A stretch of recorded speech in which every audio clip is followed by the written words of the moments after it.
Hola, buenas noches, bienvenidos a esta sesión mensual del Centro Médico Regional de la Mixteca. El día de hoy se abordará el tema actualización en diagnóstico y tratamiento de la preeclampsia a cargo del doctor Francois Martínez. Él es especialista en ginecología y obstetricia, es egresado de la Universidad de Guadalajara como médico cirujano, realizó la especialidad en ginecología y obstetricia en el Hospital General de Zona en León, Guanajuato. Actualmente trabaja como médico de base en fin de semana en el Hospital número 18 del IMSS de Coahuapan y es el titular de la Clínica de Menopausia y Climaterio en el Centro Médico Regional de la Mixteca. Doctor, bienvenido, espero y sea de su agrado. Buenas noches.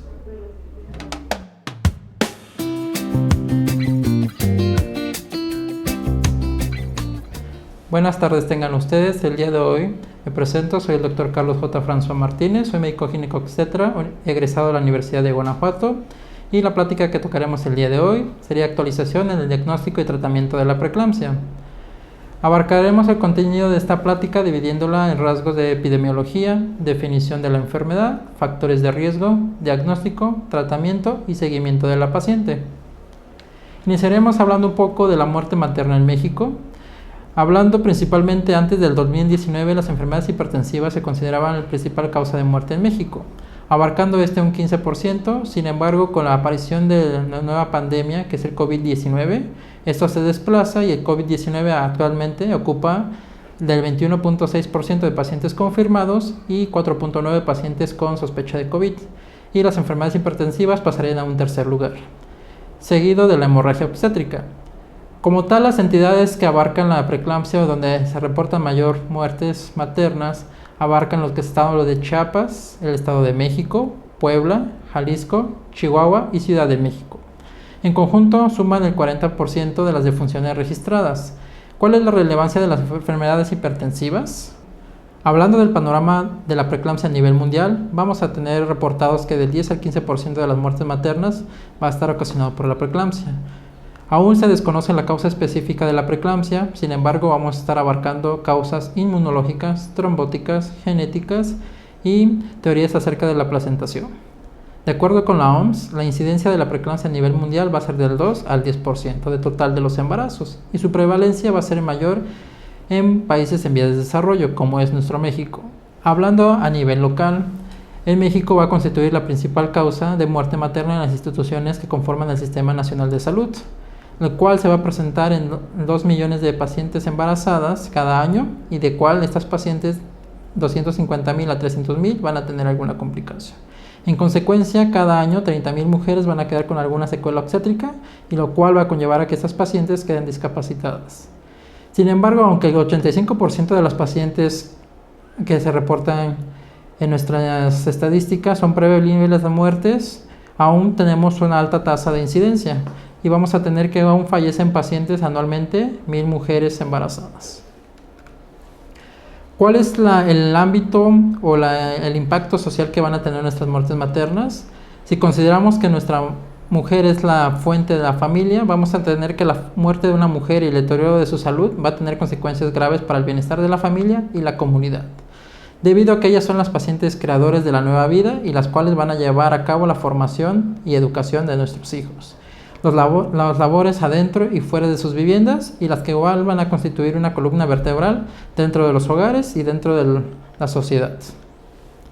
Iniciando un poco con la preeclampsia, la definición que tenemos, vamos a tener que la preeclampsia es un síndrome multisistémico, multifactorial, de severidad variable y que va a estar caracterizado por la disminución o la reducción de la perfusión sistémica, generalizada por un vasoespasmo y activación del sistema de coagulación. También como característica de la preeclampsia vamos a tener que es evolutiva e impredecible y va a ocasionar del 10 al 15% de las muertes maternas en todo el mundo. Se va a presentar después de la semana 20 del embarazo y puede perdurar hasta la semana 6 del puerperio.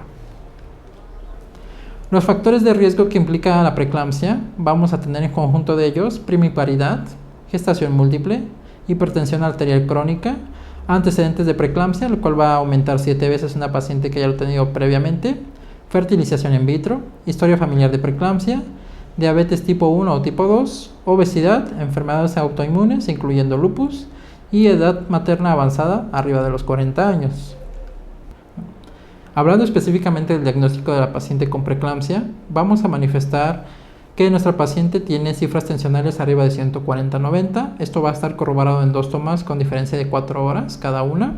Proteinuria, que la podemos medir mediante tiras reactivas en orina, cual significa que una cruz significa 30 miligramos de orina en una toma al azar. Alteraciones sistémicas como elevación de enzimas hepáticas, alteración en la coagulación o daño a órgano blanco. Y vamos a clasificar nuestra preeclampsia con o sin datos de severidad. Vamos a ver que también nuestra preeclampsia puede manifestarse con convulsiones sin otra causa aparente. Toda paciente que manifieste convulsiones o algún cuadro de epilepsia durante el embarazo hay que sospechar de primera intención preeclampsia. Las complicaciones de una preeclampsia no diagnosticada pueden llevar a nuestro síndrome de HELP o una convulsión intravascular diseminada que va a ocasionar la muerte. La sintomatología que va a manifestar nuestra paciente, vamos a tener epigastralgia, dolor en hipocondrio derecho, vómito, cefalea frontal, ceguera, tinnitus, hiperreflexia, fosfenos y edema. Como les comentaba previamente, se utilizaba cifras tensionales arriba elevadas de 140-90 y proteinuria. Era la definición que anteriormente se tenía. Sin embargo, nuestros artículos recientes nos propone que en ausencia de proteinuria tenemos también otros criterios que pueden utilizarse para diagnosticar preeclampsia. Uno de ellos es la trombocitopenia, manifestada abajo de 100.000 plaquetas, deterioro de la función hepática. Esto quiere decir que las transaminasas se van a elevar 2 veces de su valor normal. Desarrollo reciente de insuficiencia renal, lo que lo podemos medir con la creatinina arriba de 1.1 miligramos, edema pulmonar o nuevo daño visual o cerebral. Aquí les presento una tabla de los diagnósticos de preeclampsia. Como les comentaba previamente, los valores que vamos a manejar van a ser de 140-90 en cualquier diastólica o diastólica, con una diferencia por lo menos de 4 horas, en una paciente que tenga un embarazo arriba de las 20 semanas. También podemos clasificar nuestra preeclampsia o podemos diagnosticarla cuando se presenta una paciente con cifras tensionales de 160-110. Esto de cajón pues va a ser sospecha de una preeclampsia severa. En dado caso que tengamos el criterio de proteinuria, pues lo tenemos que hacer con una recolección de orina de 24 horas, que es el gol estándar. Sin embargo, a veces por la paciente que llega en un periodo de urgencia, no podemos hacer estos exámenes y lo podemos hacer rápidamente con una tira reactiva en orina, lo cual lo podemos reportar como una cruz, que significa 30 miligramos de orina medibles en la tira reactiva.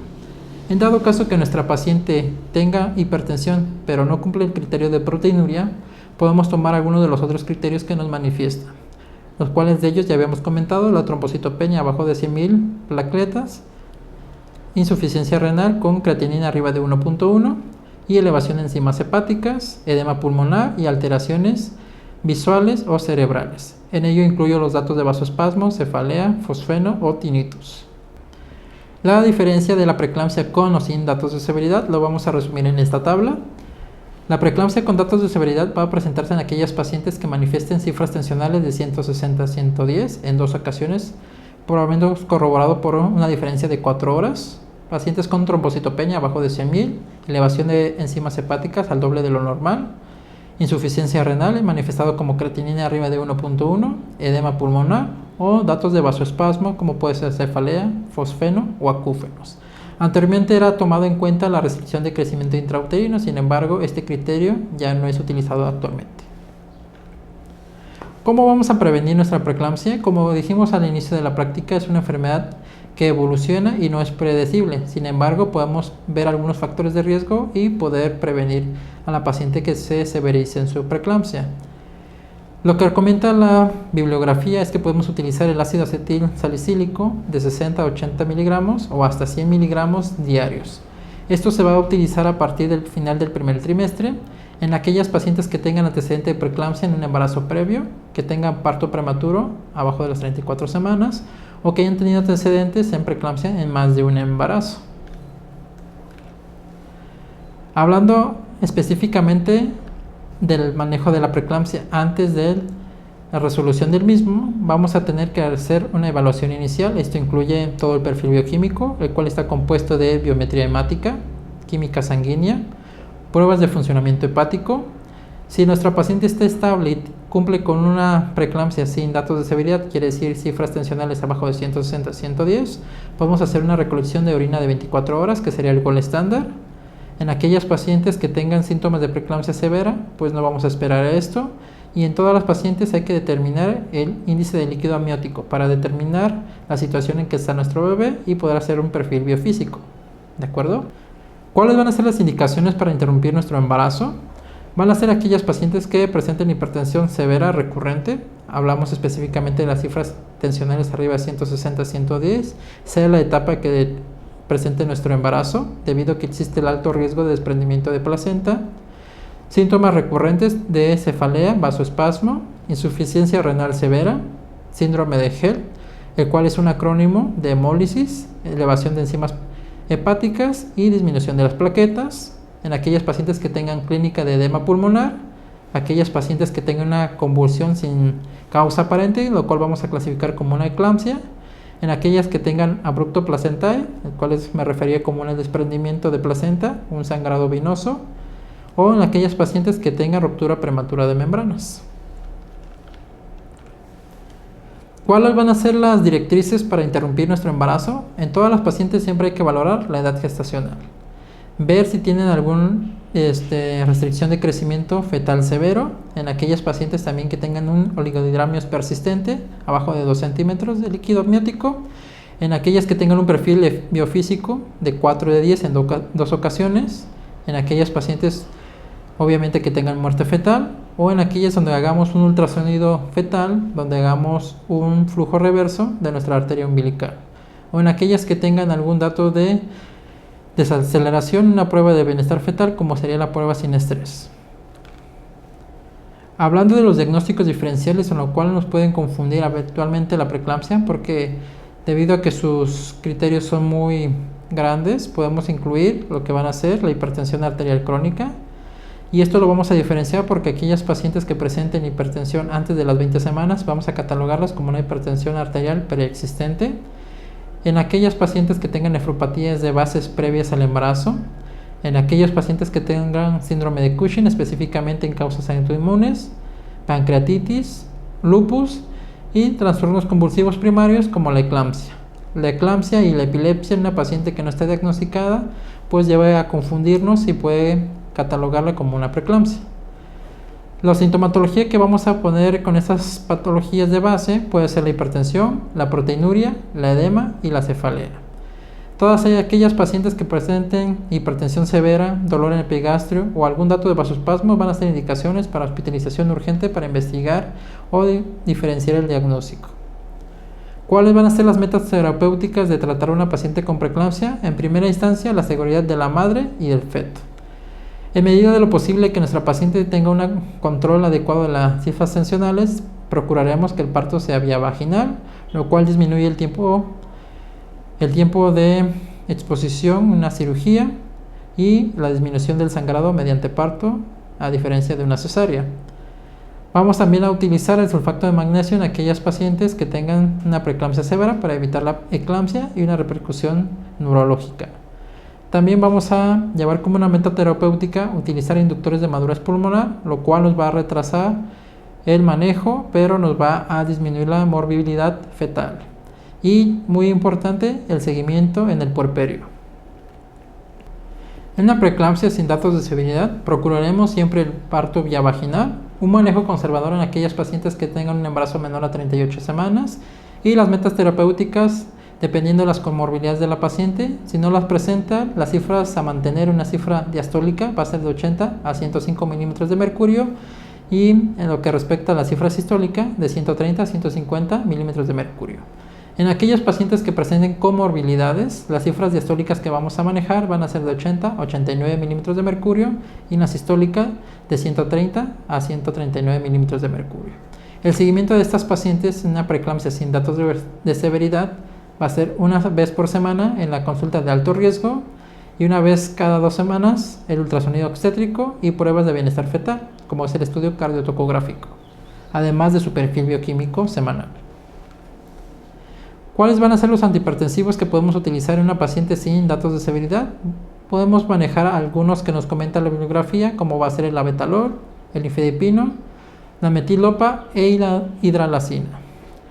Tenemos que enseñar o educar a nuestras pacientes que deben hacer un monitoreo ambulatorio en sus casas y que de ello va a depender el manejo que vamos a estar ajustando. El control se va a hacer por medio de la consulta externa y en aquellas pacientes que tienen un embarazo arriba de las 38 semanas puede valorarse la inducción del trabajo de parto vía vaginal. En el embarazo trataremos de disminuir o está estrictamente prohibido utilizar IECAS o ARAS debido a su alto riesgo teratógeno. Tampoco te podemos utilizar durante el embarazo diuréticos, ni el atenolol ni el prazosin. Hablando de una paciente con datos de severidad, esto se tiene que interrumpir lo antes posible, siempre y cuando tengamos las cifras tensionales dentro de las metas control o estabilizar a nuestra paciente. Las metas control en la preeclampsia con datos de severidad, vamos a manejar las cifras sistólicas en 130, 155 en milímetros de mercurio y en la diastólica de 80 a 105 milímetros de mercurio. Podemos utilizar nifedipinos de 10 miligramos, que es la cápsula de acción corta, y la hidralazina vía parenteral de 5 a 10 miligramos vía intravenosa. También podemos utilizar el abetalol intravenoso en caso de contar con ello, y en dado caso que no contemos con ninguno de los mencionados anteriormente, podemos utilizar la metildopa o el clonidin. El sulfato de magnesio va a ser algo que utilizaremos en todas las preeclampsias con datos de severidad, como lo hemos comentado previamente, para evitar un daño neurológico, lo cual se va a traducir en una eclampsia. En dado caso que no tengamos el sulfato de magnesio, podemos utilizar la fenitoína. En todas aquellas pacientes en las cuales están hemodinámicamente estables, tendremos que utilizar en aquellas pacientes menores de 38 semanas esquema de madurez pulmonar. Esto lo podemos hacer mediante dos medicamentos, el cual va a ser la dexametasona de 6 miligramos vía intramuscular cada 12 horas en 4 dosis, o la betametasona en 12 miligramos IM cada 24 horas, 2 dosis. Todo con un periodo de latencia por lo menos de 12 horas para poder hacer efecto estos maduradores pulmonares. Y aquí viene la directriz de cómo vamos a interrumpir o utilizar los esquemas de madurez pulmonar. Todas aquellas pacientes que tengan menos de 34 semanas utilizaremos el esquema ya mencionado, y todas aquellas pacientes arriba de las 34 semanas, importando las cifras tensionales, tenemos que interrumpir el embarazo debido al alto riesgo de óbito que tienen nuestras pacientes si se llega a desprender la placenta. Hablando de la eclampsia específicamente, es una complicación severa de la preeclampsia no controlada, y aquí las directrices que tenemos que utilizar es en primera instancia asegurar a la paciente estabilizarla, interrumpir el embarazo en la semana que sea lo antes posible, y en dado caso que la paciente esté consciente o tenga cifras tensionales dentro del control, es utilizar el esquema de madurez pulmonar. En aquellas pacientes que ya tengan un cuadro de convulsiones, podremos usar el sulfato de magnesio, o en dado caso de no contar con ello, utilizar la fenitoína. Las medidas de soporte indispensables en nuestras pacientes, como es el oxígeno por mascarilla, mantener la vía aérea permeable y el monitoreo continuo de la paciente y del feto. También tenemos que utilizar los fluidos, los líquidos, no encharcar a nuestras pacientes para evitar un edema de pulmón, y el manejo antihipertensivo, que será lo más importante en estas pacientes. También tratar de, una vez que salga nuestra paciente de un periodo convulsivo, disminuir las complicaciones añadidas. Para esto tendremos que utilizar algún hospital que tenga una unidad de cuidados intensivos para poder tratar todas las secuelas. Indicaciones absolutas en las cuales la eclampsia nos hace interrumpir este embarazo serían aquellas pacientes que el feto manifieste bradicardia fetal. Esto lo vamos a manifestar como aquel paciente que tenga frecuencia cardíaca abajo de 100 latidos por minuto en los fetos, o que tenga desprendimiento de placenta. Hablando del tratamiento de aquellas pacientes que tengan una preeclampsia sin datos de severidad, podemos utilizar los antihipertensivos vía oral. En la siguiente diapositiva les pongo las dosis del medicamento y las dosis máximas a llegar con ellos. En el caso del abetalol, es un medicamento que viene en presentaciones de 100 miligramos a 400, y podemos utilizarlo en un máximo de 1 gramo 200 al día. En el caso del alfa-metildopa, que es lo que comúnmente utilizamos en la consulta externa, vienen presentaciones de 250 a 500, podemos utilizarlo cada 8 horas y máximo 2 gramos al día. En el caso del nifedipino de acción prolongada, de 20 a 60 miligramos vía oral, podemos utilizarla cada 24 horas con un máximo de 100 miligramos al día. Y en el caso de la hidralazina, que también viene en una presentación oral, vienen presentaciones de 25 a 50 miligramos vía oral cada 6 horas. Aquí les pongo una tabla que viene en la guía de práctica clínica, en la cual nos dicen las dosis y las dosis máximas que podemos utilizar en nuestros pacientes, las cuales ya les comenté en la diapositiva anterior. Hago énfasis solamente en el tiempo de acción de nuestros medicamentos y el pico máximo de su efecto. Todo ello porque habitualmente tenemos que llegar a las dosis tope de los medicamentos antes de cambiar un antihipertensivo a agregarlo al esquema que ya maneja la paciente, porque habitualmente la farmacología no la sabemos o no la comprendemos adecuadamente y nos podemos desesperar a estabilizar a nuestra paciente. Hablando específicamente de las crisis convulsivas en una paciente severa o que tenga ya una eclampsia, vamos a utilizar el esquema de magnesio de la siguiente forma. En una paciente que presente alguna crisis, vamos a utilizar de 4 a 6 gramos intravenosos de sulfato de magnesio en 5 minutos. ¿Cómo lo vamos a presentar o cómo lo vamos a indicar? Esto lo vamos a preparar mediante una solución fisiológica de 250 mililitros, junto con los 4 a 6 gramos de sulfato de magnesio, y lo vamos a utilizar para pasar en 20 minutos. La dosis de mantenimiento que vamos a utilizar en una solución fisiológica de 900 mililitros, vamos a indicar 10 gramos en esta solución y vamos a utilizar, si tenemos bombas de infusión, pasarlo a 100 mililitros por hora durante 24 horas, que es el cuadro más crítico para nuestra paciente. En dado caso que nuestra paciente durante la crisis tenga recurrencia, podemos utilizar o repetir el esquema de sulfato de magnesio de 2 a 4 gramos para pasar en 10 minutos diluidos en una solución fisiológica de 100 mililitros. Bueno, como les comentaba previamente, ¿cuáles son las causas maternas o fetales que nos van a llegar a resolver nuestro embarazo por una cesárea? En el cuadro de las causas maternas nos manifiesta que una hipertensión severa, ello quiere decir que se presente cifras tensionales de 160 a 110, o en aquellas pacientes que sea una hipertensión de difícil control. Eso quiere decir que tenga 3 medicamentos y que nuestra paciente siga en descontrol de sus cifras tensionales, sería una indicación para interrumpir el embarazo. Que tenga un deterioro en la cuenta plaquetaria, quiere decir que disminuya de 140.000 unidades de plaquetas a 100.000 o que pueda descender más. Que tenga datos de hemólisis. ¿Cómo lo vamos a medir esto? Esto mediante el perfil hepático, podemos medirlo mediante las bilirrubinas o la deshidrogenasa láctica. Que tengan deterioro en la función hepática, se refiere a la elevación de enzimas hepáticas al doble del valor normal. Que tenga deterioro en la función renal, quiere decir que tenga cifras elevadas de creatinina arriba de 1.1, o que tenga datos de vasoespasmos, como ya nos hemos comentado previamente, o que tenga datos premonitorios de eclampsia. Esto quiere decir que tenga datos de hiperreflexia.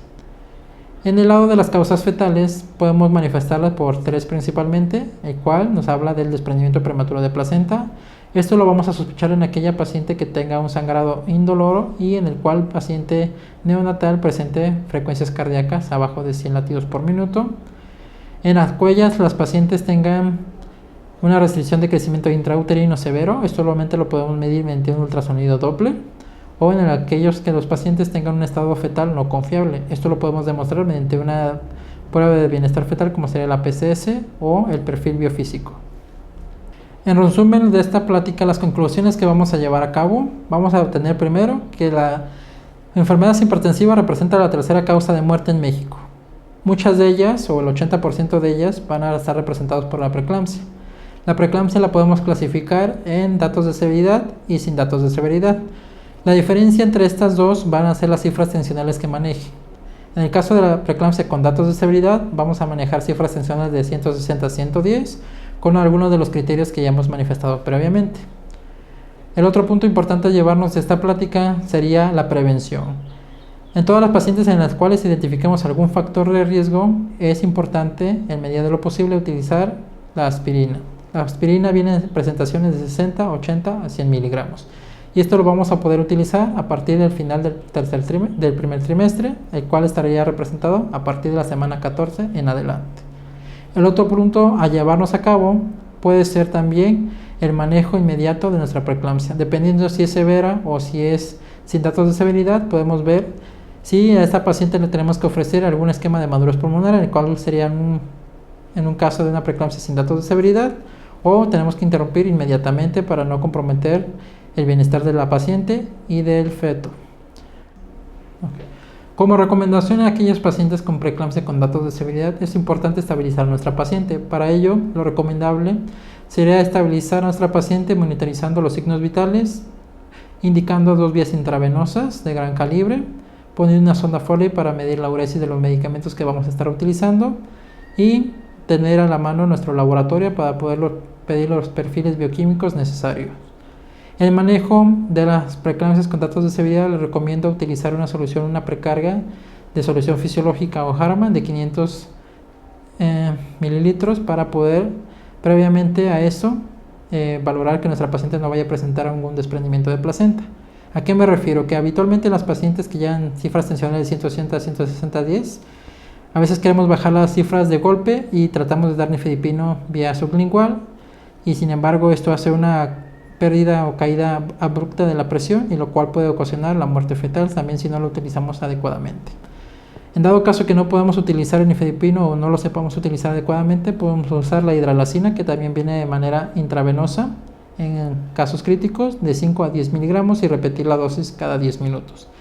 Es importante durante el manejo de estas pacientes tener un equipo multidisciplinario y otorgar una tarea específica para cada miembro del equipo y poder monitorizar adecuadamente a nuestra paciente. El otro punto importante sería la utilización del sulfato de magnesio, que se utiliza en aquellos pacientes con datos de severidad o en las cuales ya presenta una complicación como sería la eclampsia. En la eclampsia, en lo que respecta a la eclampsia, tendremos que ver las medidas preventivas o las medidas iniciales que debemos usar. Ellos yo me refiero a las venas permeables, manejo de la vía aérea y estabilización de la paciente y monitoreo del feto. La otra conclusión que podemos llevar de esta plática es que en todas las pacientes que tengan cifras tensionales elevadas arriba de las 20 semanas o antes de las 20 semanas hay que clasificarlas como una preeclampsia si es arriba de las 20 semanas o una hipertensión preexistente, la cual se puede convertir en eclampsia si la evolución de la enfermedad continúa y no se vigila. Y importante también, todas las pacientes que resolvamos, ya sea por parto o por cesárea, hay que darles un seguimiento en las 6 semanas de la cuarentena para poderlas reclasificar y ver si estas pacientes van a ser unas pacientes hipertensas el resto de su vida o se resolvió adecuadamente con el manejo que estamos dando. Otra de los puntos importantes a referir a esto es que tenemos que involucrar a la paciente en su manejo en aquellas pacientes que tengan trastornos hipertensivos, en aquellos cuadros leves, y para ello me refiero a utilizar el monitoreo ambulatorio en casa de las cifras tensionales, debido a que toda la terapéutica es un manejo conjunto de la paciente y la relación médico que lleva con dicha paciente. Por el momento sería todo en esta plática. Les agradezco su atención.